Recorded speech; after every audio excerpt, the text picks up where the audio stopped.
মহাযোগী লোকনাথ বাবার পাঁচালী। টিকালজ্ঞ মহাযোগী লোকনাথের জয়, পাপী তাপী উদ্ধারিতে হলেন উদয়। আবির্ভূত হন বাবা কুয়োগ্রামেতে, জনমিন লোকনাথ ঘোষাল গৃহেতে।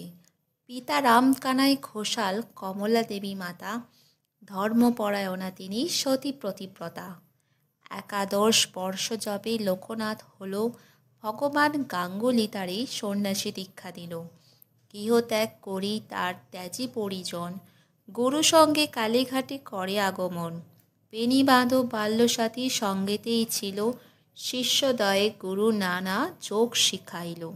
তারপর আসে তারা হিমাদ্রি শিখরে, দীর্ঘদিন সাধনায় সিদ্ধি লাভ করে।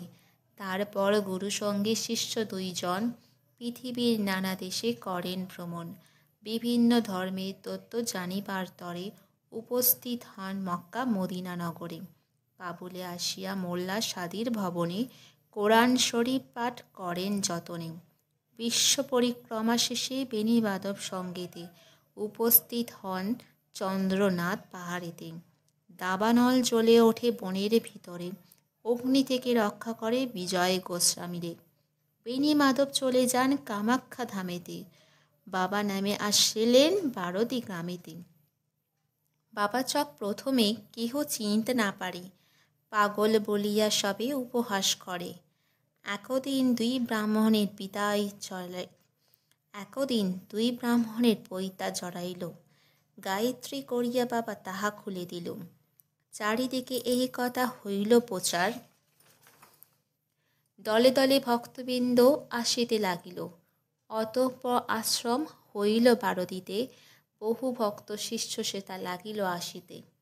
পাপী তাপী রোগী কত আসিল তথায়, সবার কষ্ট করে বাবা নিরাময়।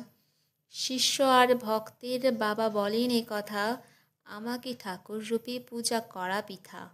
শ্রদ্ধা ভক্তি নিয়ে যে বা আমারে ডাকিবে, অবশ্যই সেই ভক্ত মোর সাড়া পাবে।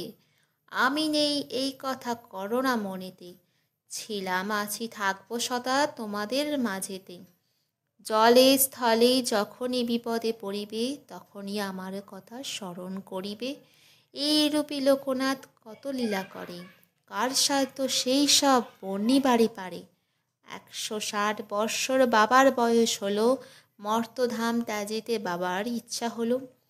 1297 সাল 19শে জ্যৈষ্ঠতে, দেহ ত্যাজি যান বাবা অমর লোকেতে। যার ঘরে বাবার চিত্ত রাখিবে যতনে, অন্য কষ্ট থাকিবে না তাহার ভুবনে।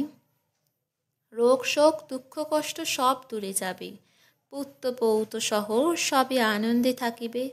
বাবার পাঁচালে যে বা পড়ে কিংবা শোনে, পুণ্যবান সেই জন সদা রেখো মনে। কোনো মন্ত্র কোনো দীক্ষা নাই তার নামে, তার নামই মহামন্ত্র এই মর্তধামে। যত বেশি তার নাম উচ্চারিত হবে, মানব কল্যাণ তত অধিক হইবে।